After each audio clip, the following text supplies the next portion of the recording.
Hey, good morning, everybody. John here at FNP Wargamers, FNP Morning Show. Well, it is Monday. We survived Halloween. I'm not sure how with the way that 2020 has been going, but as far as I know, the dead did not rise. Cthulhu did not rise. The end times did not happen. I mean, the year's not over yet, but it looks like we at least got through Halloween, All Hallows Eve. So depending on, what your beliefs are with all that and how you feel about that, I would say that we're still alive right now. Unless this is some weird dream, I would say we had a great weekend. We survived. Yes. So welcome back. Those of you that might have gone to the land of the dead or demonic over the weekend, I hope you guys had a safe time. Got some candy, no, cough 19, and you weren't drinking and driving or anything like that. So congratulations on surviving. Now, I survived, obviously, and I had time to review everything that's coming out. So that's what we're going to do right now. We've got a lot to cover, and we're going to get right into it. So this coming weekend, we already know what the pre-orders that are dropping this coming Saturday from Games Workshop. So that's the Death Watch, mainly all the new Death Watch stuff, including the new Combat Patrol box, which is going to be is now officially been recognized as the new Start Collecting boxes. They're pricier, but you're getting more savings out of it than you were before. So I don't know. It costs more. I mean, pretty much everything's going up by, I think, $30 to $40, but you're saving $50 to $60 versus saving $30. I don't know how I feel about it, but the boxes are really good so far. And we're going to be looking at an upcoming box. At least we're assuming it's an upcoming box. So first up, let's talk about next week's pre-orders. Now, these are the ones that are going to be happening this coming Saturday, which I think is, I don't know, some date. November 7th. All right, so don't forget November 5th. Never forget. So November 7th's pre-orders at your local store, like I always say, the Atomic Hobby Shop in Cyprus. Good morning, Nam. So we are kicking off what, as I'm at least dubbing right now, the Age of Sigmar version of Psychic Awakening. So real quick, since people are starting to jump on now, I'm going to go over a little bit of Games Workshop. We're going to dive into Marvel's Merry Mutants. We're going to talk about World of Tanks, believe it or not. And then we're going to double back with some more Games Workshop. So to kick off, the Broken Realms is what as of right now, I'm saying that this is the equivalent. It's not, I doubt it's the same thing, but it's the equivalent of the Psychic Awakening for Warhammer 40,000. My guess is the way that we're looking at it right now, it's not going to be, like this 12-book series. It's going to drag out for a whole year. I'm betting that this thing is going to be wrapping up near next summer. And next summer, early fall, and we might see a new edition of Age of Sigmar coming on the heels of this, or right smack dab in the middle. Don't know yet, but let's see. So the first of the books is going on pre-order this week, and alongside of it are these new, what are they calling these? Themed boxes. Basically, they're just new Start Collecting boxes. Now, the cool thing about this is that these boxes are looking to be designed to mirror some of the War Scroll battalions, which we're going to look at here in just a moment, for the upcoming Broken Realms, the first book, which is centered around Morathi. This whole thing about the Broken Realms is basically Morathi's like, hey, I want to be a god now, and her sweet serpentine body. Oh, I got a thing for Medusas, and she's kind of like this winged Medusa demon dark elf thing. My girl over at Magic the Gathering. Man, I love you, Vraska. At any rate, we got these new boxes coming. No idea on pricing yet. I should actually, I'll know today, so I'll be able to tell you guys on Wednesday. Then also, we've talked about this before. There's that Shadow and Pain box that's going to be coming out. I don't think it's a starter box. I don't think it's the new edition. It very well could be. But we see that Age of Sigmar really pulls this off well. They'll put together these boxes, these theme boxes like this, and 2 clashing armies, some scenarios, and it usually has something related to what's going on in the lore. So it's not just like a standoff thing that they just ignore. Whatever's happening here is relative to the actual overall narrative that Age of Sigmar is going through. So that's really cool. Age of Sigmar really pulls it off, and they've done it so well. It looks like for Warhammer 40,000, they're like, that's working. Horus Heresy is working. Let's do the same thing for Warhammer 40,000. Since it's working these other 2 areas, let's do that. So, yay. So these 2 boxes are coming. It's got a bunch of units that are already available. But as we've seen with these type of boxes, there's always 2 new characters. So this is the Melusai. I'm just going to say the Medusa Iron Scale. I hate that renaming, but the Melusai. It's so they could trademark it. I'll scroll back down again. But the Melusai Iron Scale. It's an elite warrior, and then the Slaanesh Lord of Pain. We saw these models earlier this year, and now we get to see them actually in the box, which we know this is all coming out. So, I mean, this is nothing new, but it's cool to finally see it's coming. And that's going to be going on pre-order on the 7th. So that means, what, the 14th? Yeah, the 14th of September or November, whatever month this is, it'll be available. That's cool. The yearly or bi-yearly Bugman for the holidays is coming out. This is probably the coolest looking one. I could actually see some possible nifty conversions for these, but unless you're a big fan of Bugman or the Caradon Overlords, this is an easy skip. It's easy skip, guys. Now, for those modelers and converters out there, there's some potential there, especially if you're a 40k or Necromunda player.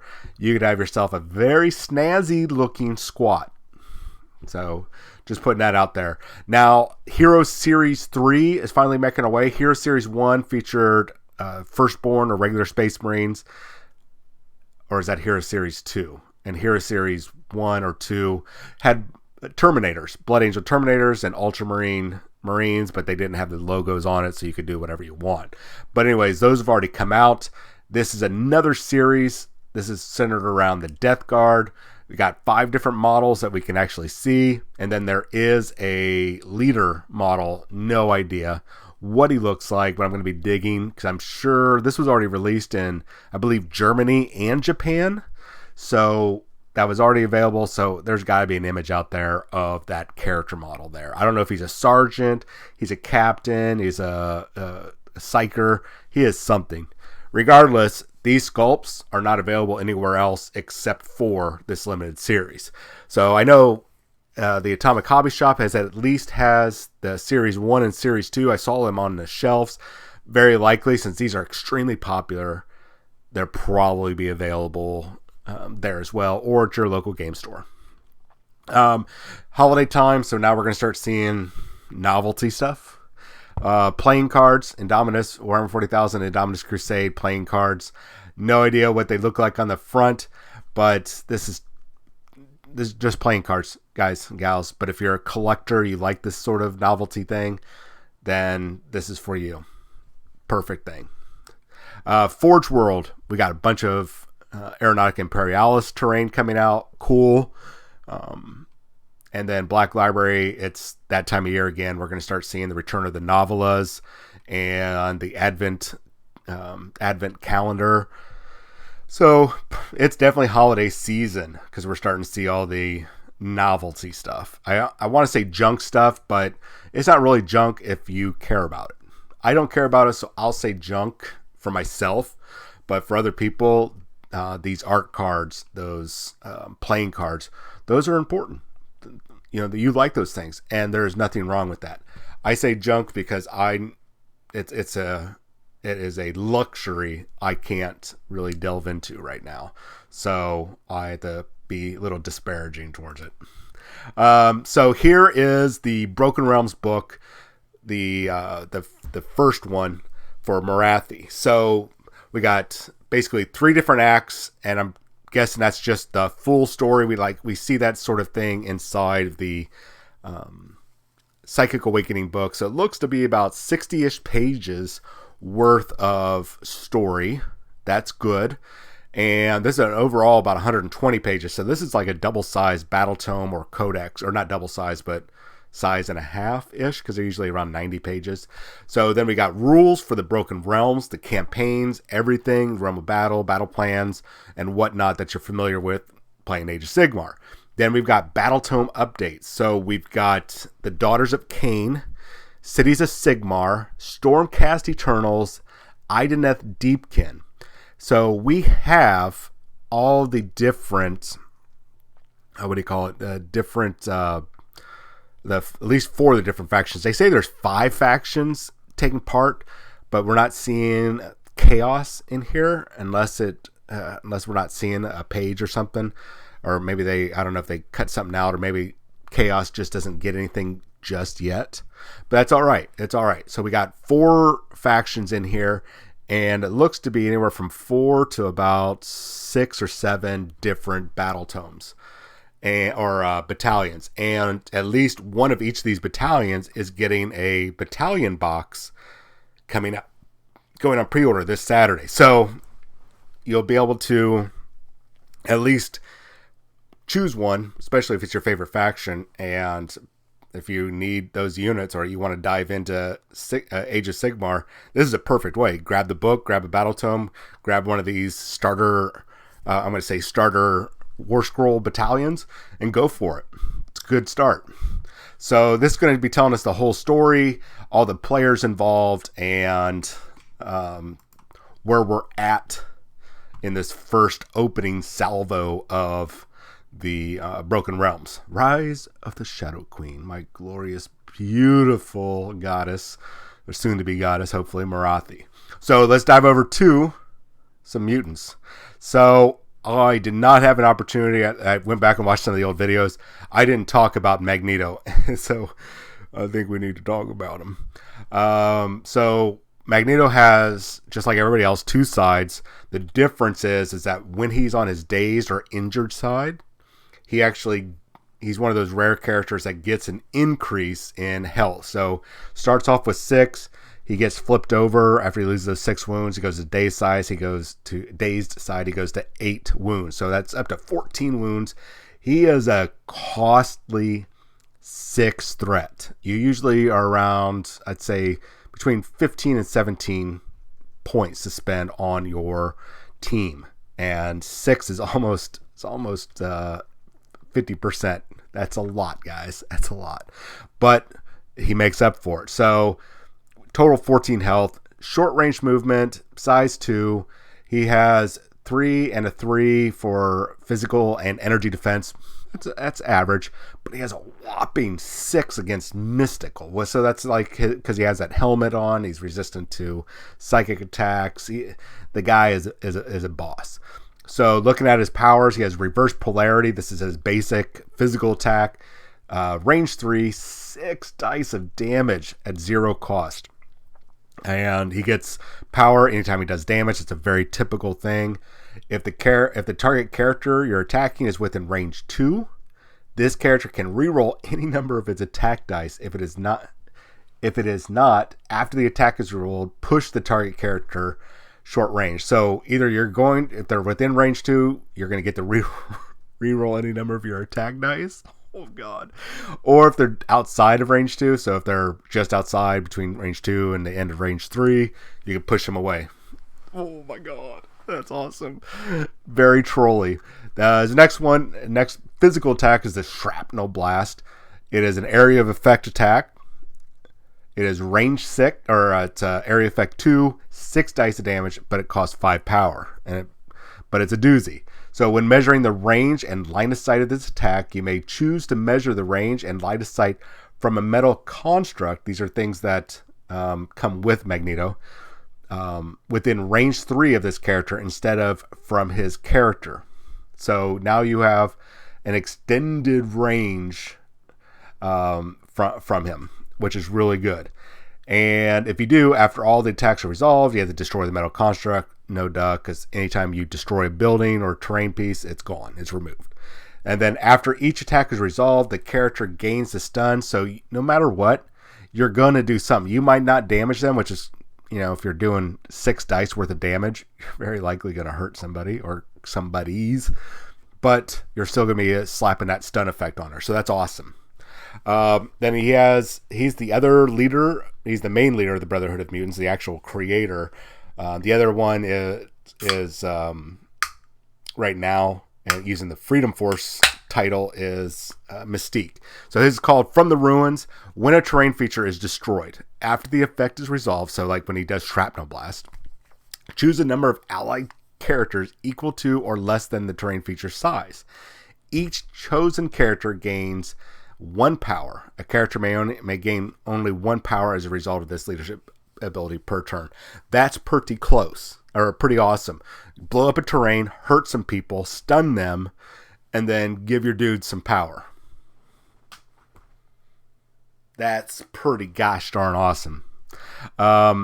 So moving on, superpower Fatal Attraction costs X power. This character can spend between 1 and 4 when activating this power. Choose an interactive terrain feature within range 3 and with a size equal to or less than the amount of power spent, which, oh man, the size 4 building would be awesome.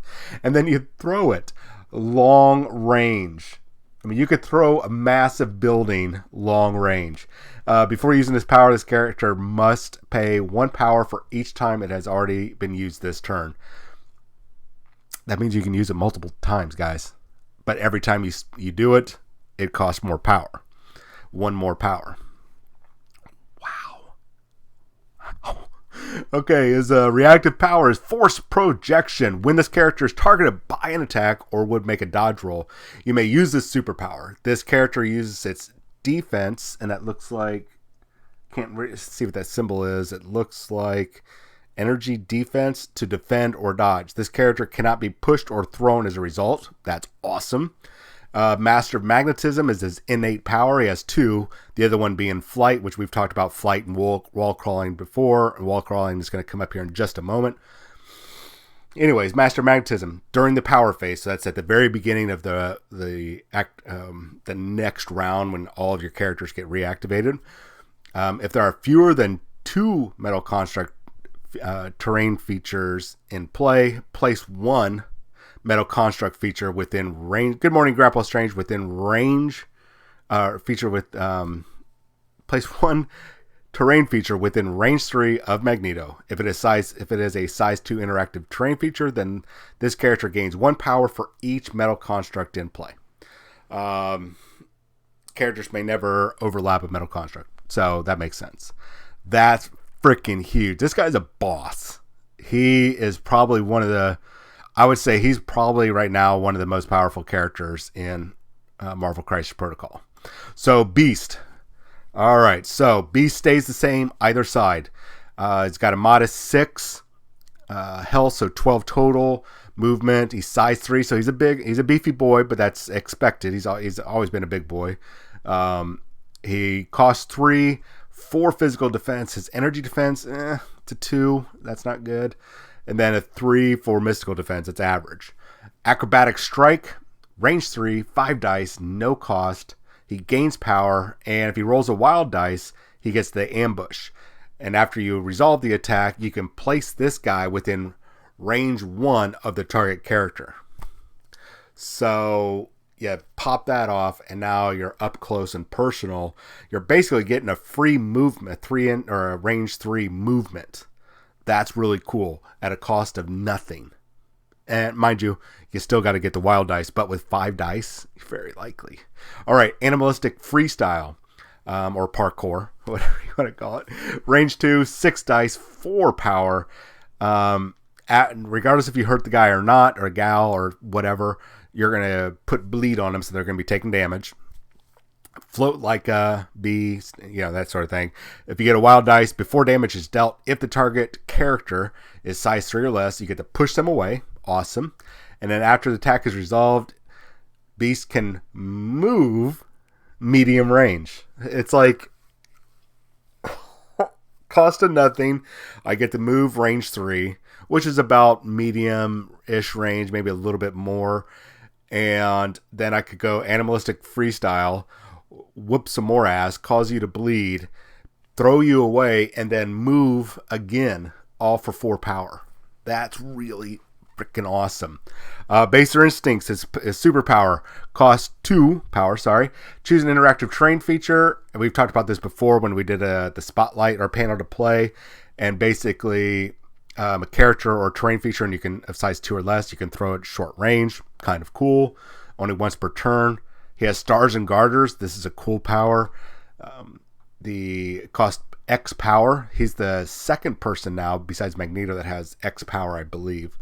After this character rolls defense or dodge dice, it may spend up to 3 power. 3 power to use the superpower. For each power spent, you can re-roll one of your defense or dodge dice.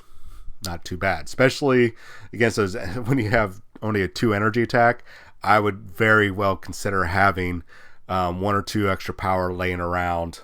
Because if you're getting hit with energy attacks and only a 2 defense, you're gonna want those rerolls. Trust me on that one.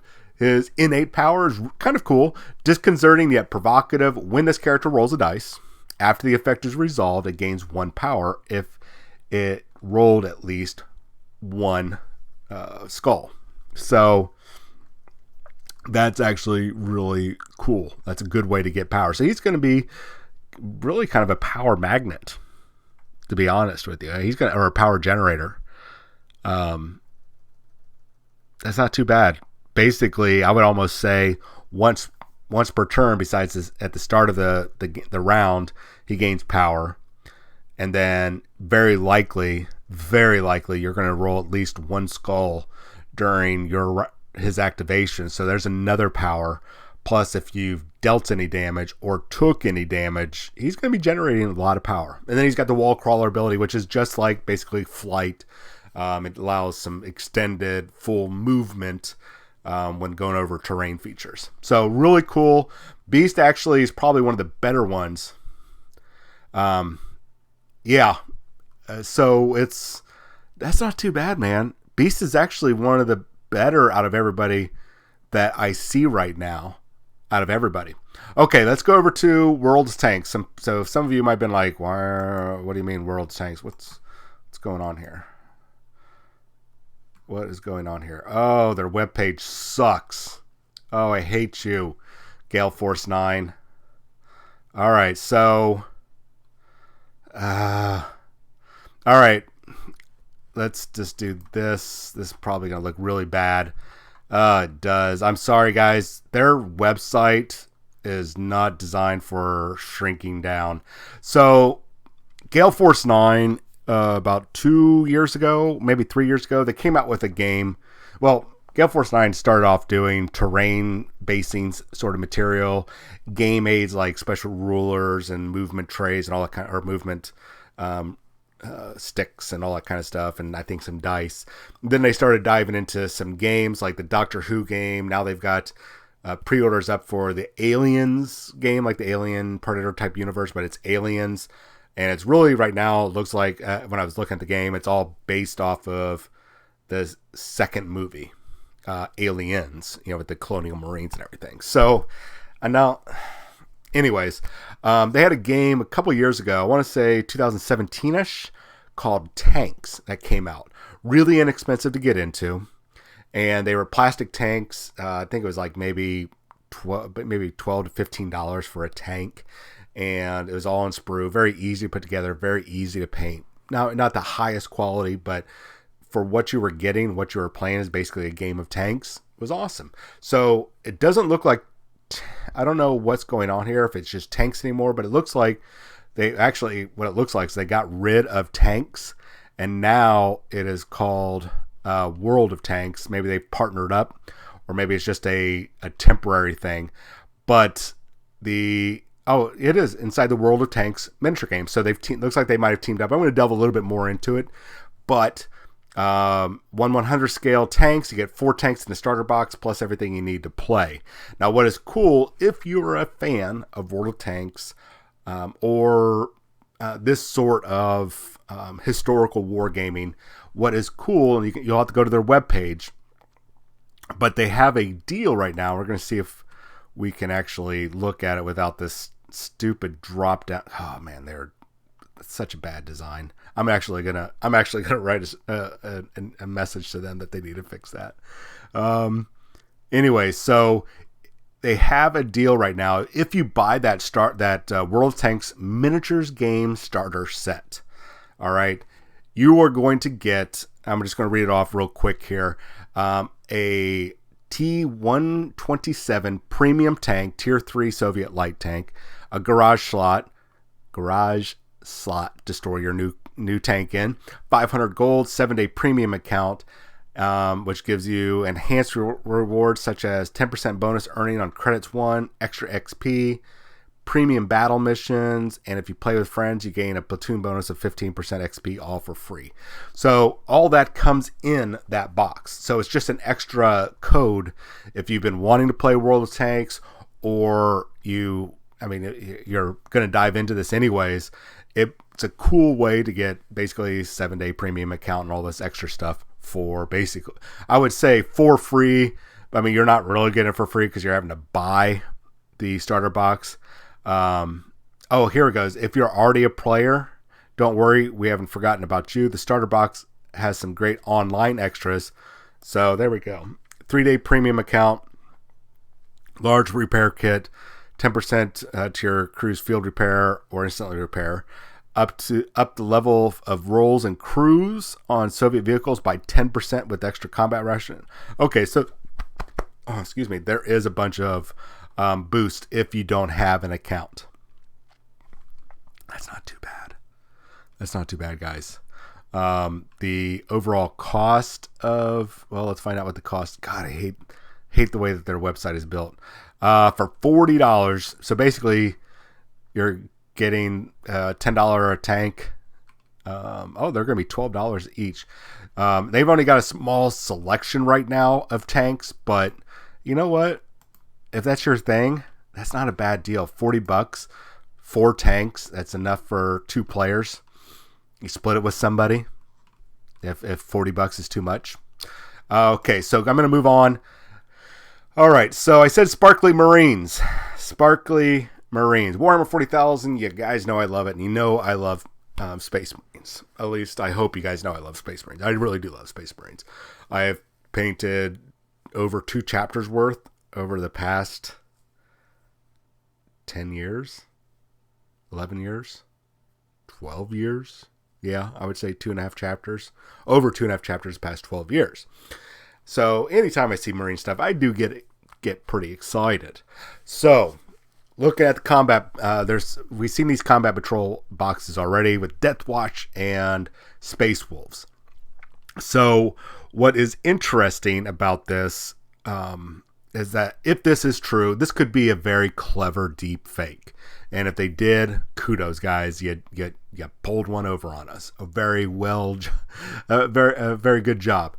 But looks like it's the Blood Angels. I say sparkly Marines because I'm thinking of Twilight and sparkly vampires and in the sunlight and all that kind of stuff, and glistening skin and porcelain and all that. You know what I'm talking about. There's so many similarities between Twilight vampires and the way they portray the Blood Angels. I mean, well, I'm not going to get into it. All right, so if this box, I found this on Imager, or I always say Imager. You get, looks like the Plastic Librarian, Primaris Librarian.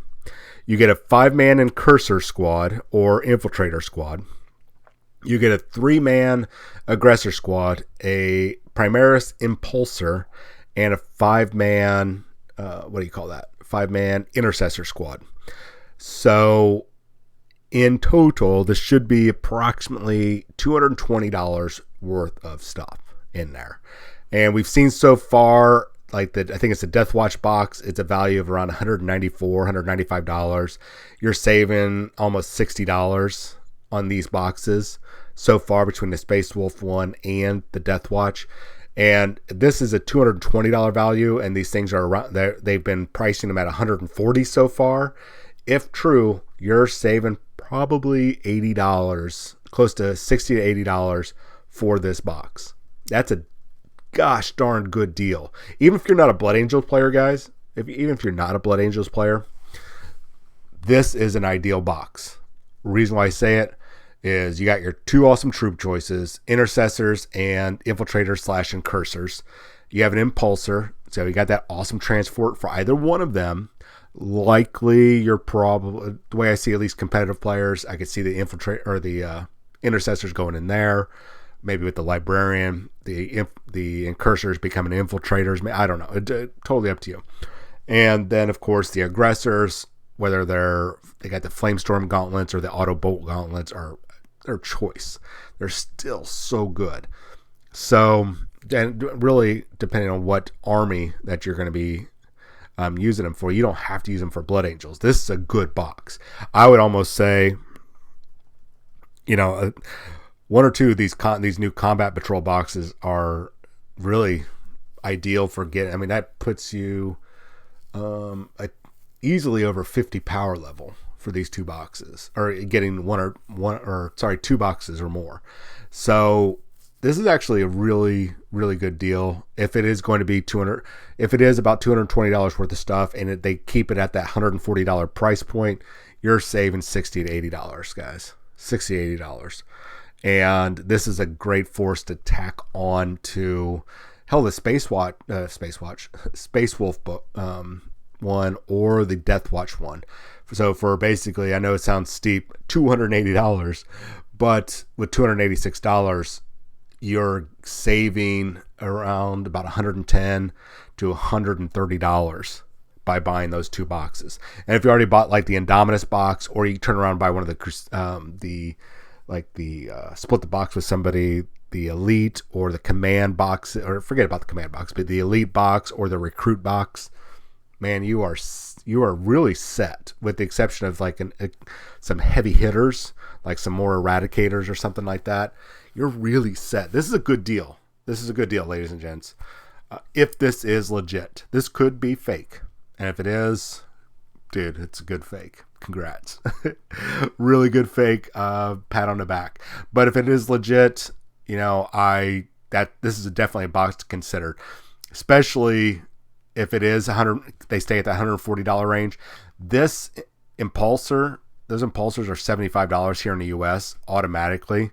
So you're saving a lot of money. God dang. Because the infiltrators and the intercessors, normally a 10-man box of each of these is 60. So, but we got two here, so we'll just say 60. That's $135 for these three right here. I believe aggressors are 50. It puts us at $180, right? Let's see, 60, 75. Why can't I do math? 135, 185. This is 35, so that puts us at 190. Puts us at, what's 190 and 30? 220. Yeah, so $220 worth of product, very likely for $140. And you're going to be, and if they put it at 140, you're saving $80, guys. Good deal. Now I know some people have said, well, I thought they don't do sales, John. They don't. This is not a sale. They are not putting this on sale. If they put a percentage off or something, then that devalues to them. It devalues. But if they're offering the small sampling, the starter to get you involved into a hobby, they're still making a killing. Yeah, by even offering you that savings. I'm not going to get into it. It's semantics. I'm not going to get into it because I'm already going to get all tongue twisted trying to figure out how to word it. At any rate, so that's it for this morning. Man, 36 minutes. Did I cover everything? I don't know did I cover everything? I covered Marvel's Mutants. We talked about Age of Sigmar, Warhammer 40,000, World of Tanks. Oh, I probably need to talk about the big dog in the room. So no, we have not covered everything. Let's briefly, because right now, and once again, until we have 100% proof. We got the book in our hand. We have to always consider everything as deep fakes. So let's talk about the Imperial Armor. Oops, I don't want to go to the stupid... I don't care about your gosh darn ad. All right, so Imperial Armor coming out from Forge World. Before I dive into kind of a condensed listing of everything they talked about, let me at least say there are rumors going around that Forge World is on its way out. We've actually talked about it here at least once or twice in the past year. The reason why I can kind of see it and support it now is Games Workshop has got big plans, and Forge World does put out some gorgeous models. But at some point, the Horus Heresy, which is right now their biggest focus, is going to come to an end. Literally, we know it comes to an end because it's the past of the Warhammer 40,000 universe. It's the past of the future. So we know it comes to an end. And at some point, they're going to stop producing stuff. And once they've already slowed down dramatically on the type of stuff that they're putting out. There's only so much more that they're going to be able to put out, guys and gals. And then that's going to be it. So, some of the rumors are like, oh, they're going to be going away. I don't think anytime soon, but my personal guess is within the next 5 years, just like getting rid of the firstborn Marines, that in the next 5 years, they will shut down Forge World and move everything over to Games Workshop, because Forge World is essentially a premium product site that doesn't make a lot of money, but uses up a lot of resources. All right. And one of the biggest issues, and you see it reflected in their rules, and we're going to be going over some of those, is when players or consumers abuse it. A couple years ago, we had the great Gilliman and Fire Raptor incident at Las Vegas Open, where there were so many Fire Raptors out there, right? So many Fire Raptors out there that Forge World's looking at their thing and like, we didn't sell this many. And even if we did sell this many, or maybe we did sell this many, the chances of all those players showing up here with like 60 Fire Raptors at one event, right. And then, of course, this year at Las Vegas Open, we had the great Chaplain Dreadnought incident. And there were Chaplain Dreadnoughts everywhere. It was just absolutely ridiculous. I think it was I want to say 117. I remember a number of 117. I could be wrong about that number, but it was just absolutely ridiculous. And it was obvious that they're not getting them from Forge World, because Forge World had discontinued them for a period of time. So where else are they going to get them? Rhymes with China. So China. They were recasts. And we saw when these things happen, when we see these big surges, like the Talnar, and we're going to talk about another one here in a minute. We see these big surges of, oh my God, where are all these Forge World models coming from all of a sudden? They're coming from recasters. So what do? They nerf the rules. Now, do we have proof that they nerf the rules? No, but it's very, come on guys, the writing's on the wall. So let's talk about some of these changes. All right, so I'm not going to list everything because some stuff's unconfirmed, and until I see it, all I have is an email. So what I'm going to do is just read off my basically the highlights. So let's talk about first off about the Space Marines, because either you love it or you really hate it. There's really no middle ground. So Red Scorpions, Minotaurs, Blood Ravens, Astral Claws, and Carcharodons are the only Forge World chapters to survive with rules. I say survive with rules, but it's only mainly because those chapters I just mentioned are the only ones that have actual Forge World models. So they're the only ones, even though there's a bunch of other characters that have probably gone over to Legends, these are the only ones to survive.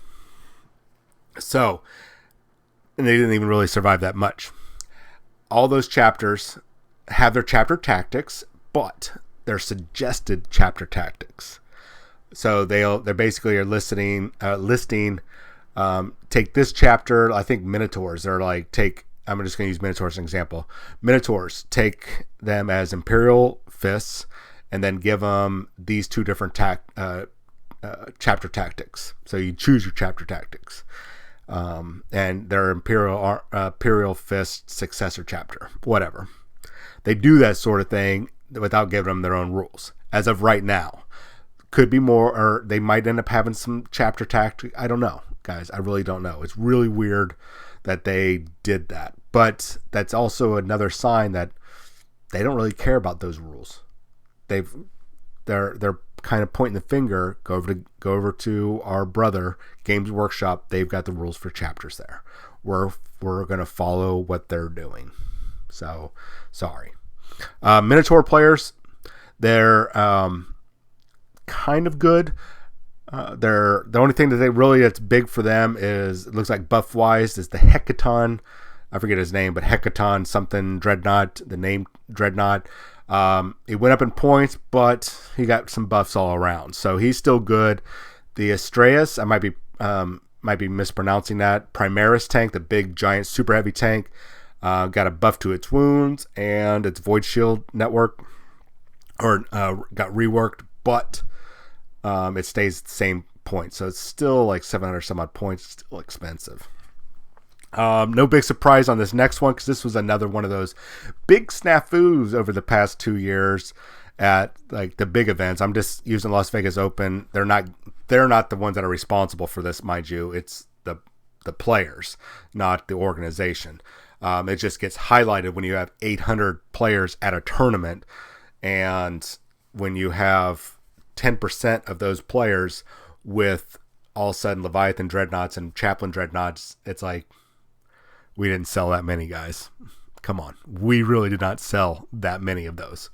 And so it makes you wonder. Anyways, so Leviathan Dreads got nerfs pretty much across the board. They got weaker. Their toughness went down. Their ballistic skill went down. And I think either their points went up or they stayed the same. Imperial Guard, Astra Militarum, Imperial Guard. Only the Death Corps of Krieg survived. Elysians are gone, and the Talaran are gone, and I think the Tank Company, I think that's what it was called, is gone. Death Corps of Krieg, which are very super popular, and it's great because those miniatures are absolutely choice. They got buffs, but a couple of their tanks, I think it's really their Lehman Russ version. I think it's called the Thunderer. Got some nerfs. It lost an ability, but gained something. So really, out of everything so far, Imperial Guard got the biggest buff out of it. Trying to speed this up. The Adeptus Custos, largely unchanged from what I can tell from some of the work that I've seen, and if I'm deciphering everything correctly. My favorite Flyboys, not the movie Flyboys, but my Flyboys. Let you figure that one out. The Venatari, they're the new ones that came out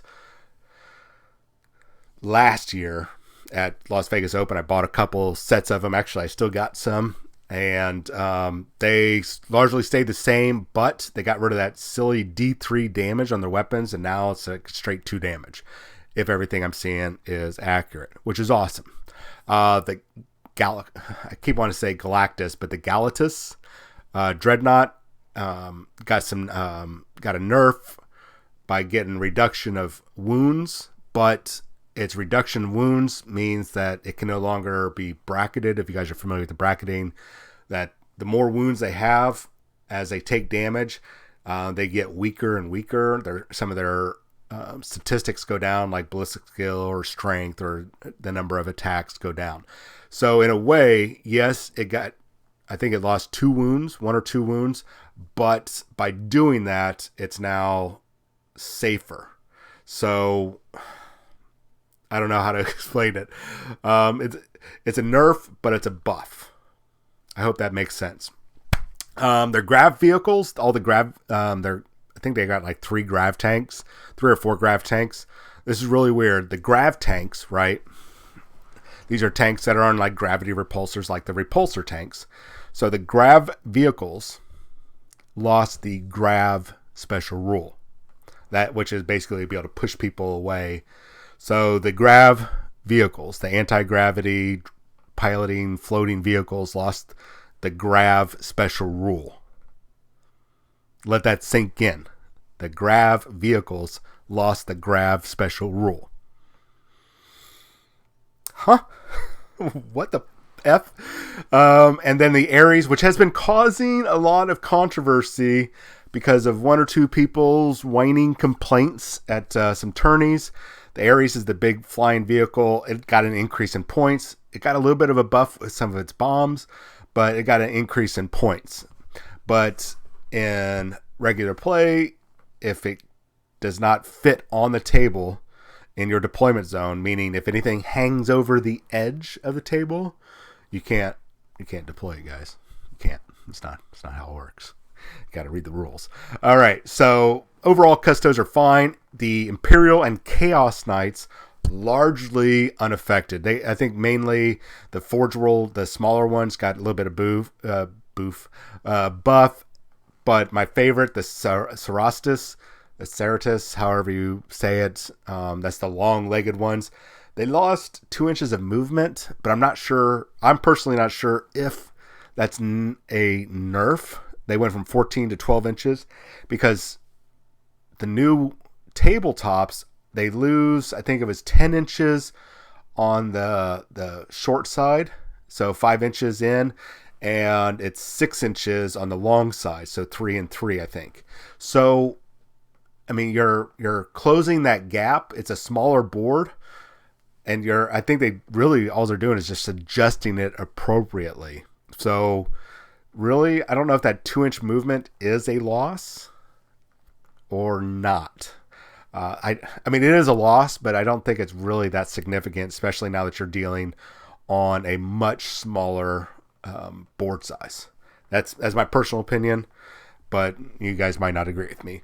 All right, so Chaos Space Marines. Oh, I'm so sorry, guys. Well, I'm sorry for Thousand Suns and Death Guard. Largely, almost everything that's Chaos Space Marine, the units that did survive, you guys got your Legion keyword, and the Legion keyword really applies to anything in the Chaos Space Marine Codex. Okay?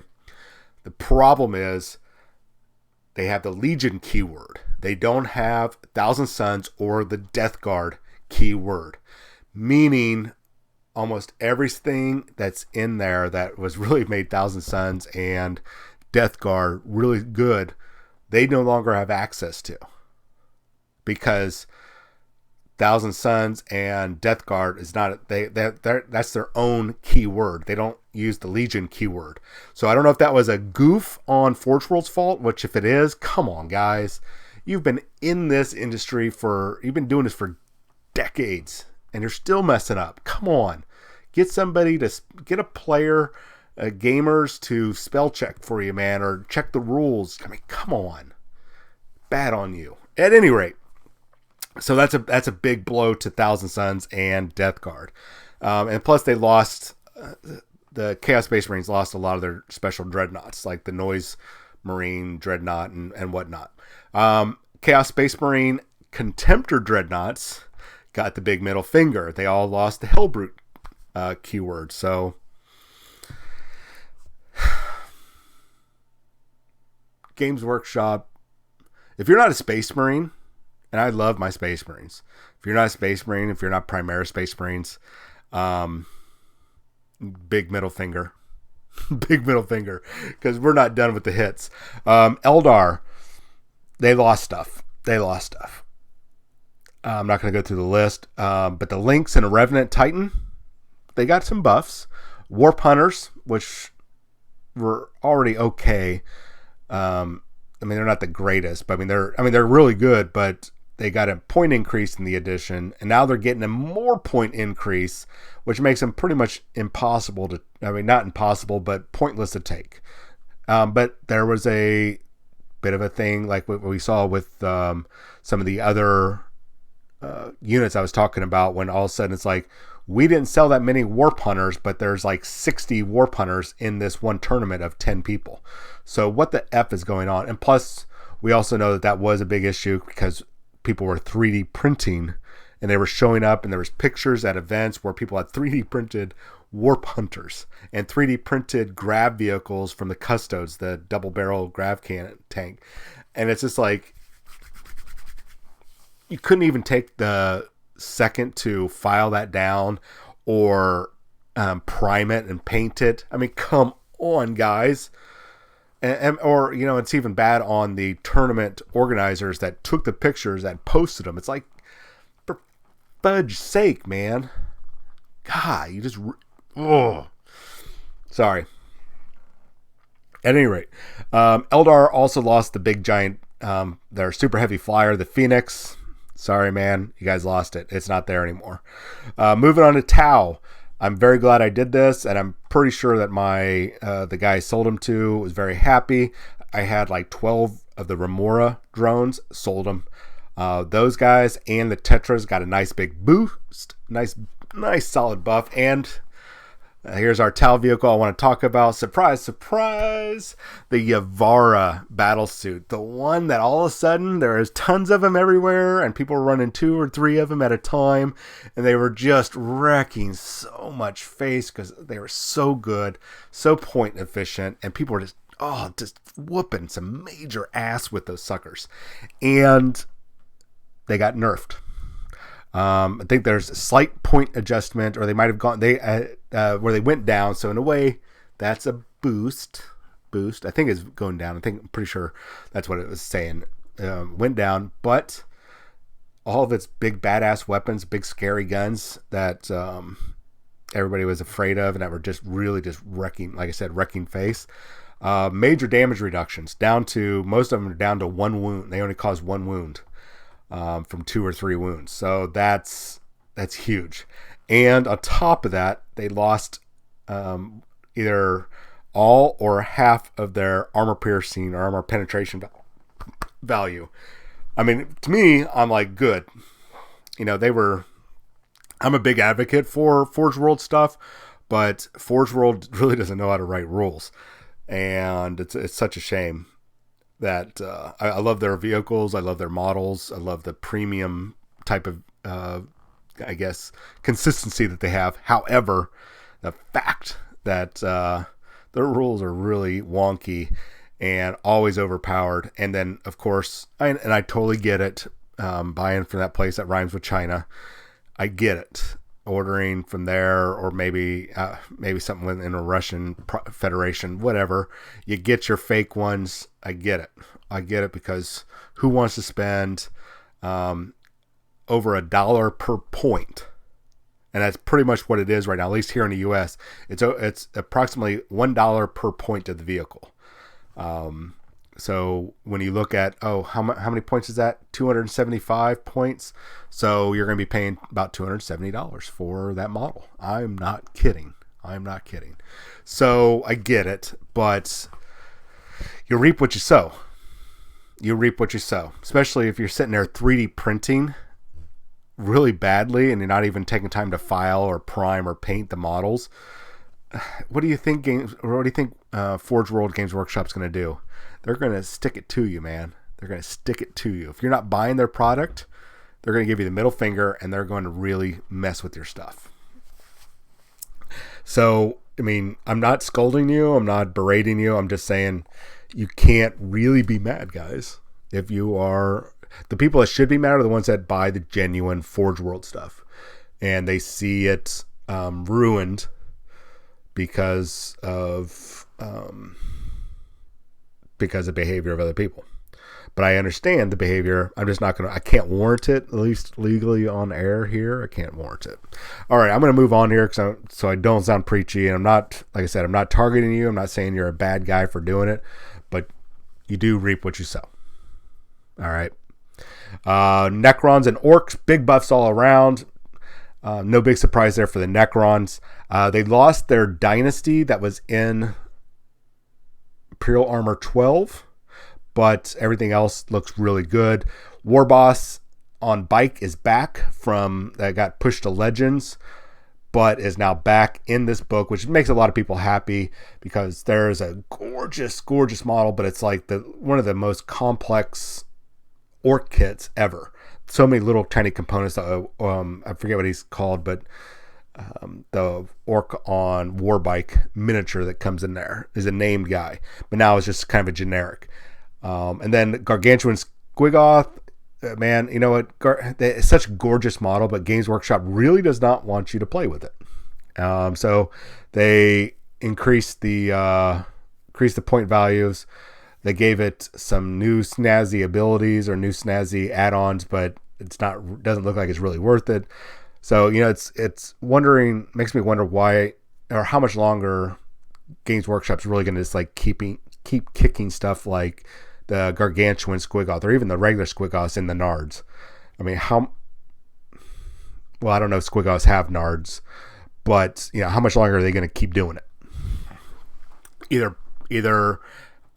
make it a little bit more accessible and fix those points, or just pull it. Just pull the product. If it's not selling, man, just get rid of it and make way for something else. All right, so Tyranids, Mounthropes, Sky Slasher Swarms got a big boost. I can't remember this one. I don't remember. I think I kind of remember it. There's the Carnifexes. They've got a Carnifex upgrade sprue. They've had it since 2004, 2005-ish. The Stone Crusher, and basically it's about tearing down buildings and whatnot, fortifications. Anyways, those Carnifexes, they went up in points. Okay. But they lost their squad ability, or squadron,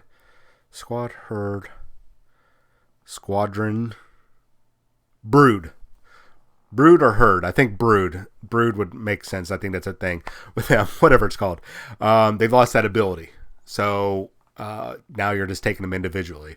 So that's kind of bad, because I think you were able to take them in groups of 1 to 3 in a brood for Carnifexes, and for one slot now you have to take one individual. And if they went up in points, they didn't get any better, and you can only take one at a time. That's eating up valuable slots. So that to me says, see you later. We're not going to be doing Stone Crushers in the very near future. Makes sense. It's probably not a high dollar model, and they're probably tired of redoing the kit that doesn't make them a lot of money. Or the molds. So they're probably just going to let those molds run out, and then once they're done, 5 years, see you guys later. All right, the last army to talk about for Forge World, and that'll wrap up everything. This will be a beautiful send-off. Gene Stealer Cults. Oh, you still don't get nothing from Forge World. I mean, Forge World does definitely not like you guys. So, Gene Stealer Cults, the good news is that none of your stuff got nerfed. And that means no point increases, no reduction in rules. I mean, you guys are probably, Gene Stealer Cults are the ones that came out on top in the Imperial Armor Compendium that's coming out. So, kudos to Gene Stealer Cults. I love it. However, you don't get anything in the first place, so I don't know how you want to look at that. I would say it's a win, because you don't have to spend $65 on the book. Congratulations. So it's a win. You guys actually came out on top. All right, Gene Stealer Cults came out on top for once. Give them a round of applause, everybody. All right. So, sorry, Gene Stealer Cult players, man. I'm sorry. Or I'm not. I don't know. So, at any rate, before I get yelled at or whatever, I'm not making fun of you guys. It just seems appropriate. All right, so I'm going to wrap this up here. So tonight on Havoc Maker Studio, there's all the links. We're going to be finishing up Ghazghkull from the new Ghazghkull model, or at least the main body.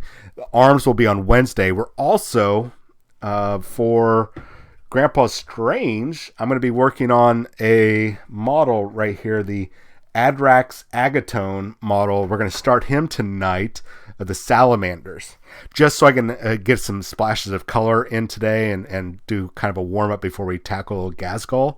So I'm painting this model up, and then at some point I think I'm going to be painting up a recruit box, I believe, for Grandpa Strange. I think we were talking about me painting up the Marines in a recruit box for him. And then, I think, yeah. So, at any rate, at some point, we're going to work that out, and, well, I'll go purchase it and all that jazz, and we'll get it put together, and I'll get those painted up as salamanders. and then get those up to him as soon as possible. And of course, we'll be knocking out really today and Wednesday. We're going to be knocking out what's his nuts? Gaskell. And then come on Friday of this week, Ahriman of 1,000 Suns. So we are going to be knocking out, or hopefully I can get them done in one session. That is going to be my aim. I'm going to do my best to get them done in probably about 2 to 2.5 hours. That is the goal. I've already got them assembled. I've already got written down which basically the colors I'm going to use, how my plan of attack is. So we'll see if this works. Cross our fingers. That'll be Friday. So today and for Wednesday is Agaton. Is it Agaton? Adrax Agatone, captain for the Salamanders, and Gaskell. Mainly Gaskell, but so I can mix it up a little bit, and because I really love working on flames. We're going to work on Adrax Agatone in the front half of the episode to really as my warm-up. So, yes, Vulcan lives. All right, guys and gals, I know it's been a very long show. I mean, it's the weekend review, and there was a lot to cover with World of Tanks, Marvel Crisis Protocol. We're now got all the mutants identified, and we've read over the rules. Forge World, the biggest winners and losers, and of course Broken Realms for Age of Sigmar, and we had a sneak peek, if it is legit, of the Blood Angels Combat Patrol, which won't be going on sale this week, obviously, but I imagine some in next week or two it'll be available whenever Death Guard and Blood Angels become available for pre-order. So sometime in November. I'm hoping also sometime this week to have the holiday items. I'm eagerly awaiting getting the catalog. I'm supposed to be getting one. I don't know if it's a digital or if they're actually mailing it to me. So whatever. All right, guys. I'm rambling. I will see you tonight, 7:30 p.m. Central Time on... Let me pull it back up here on Havoc Maker Studio for some painting and chatting.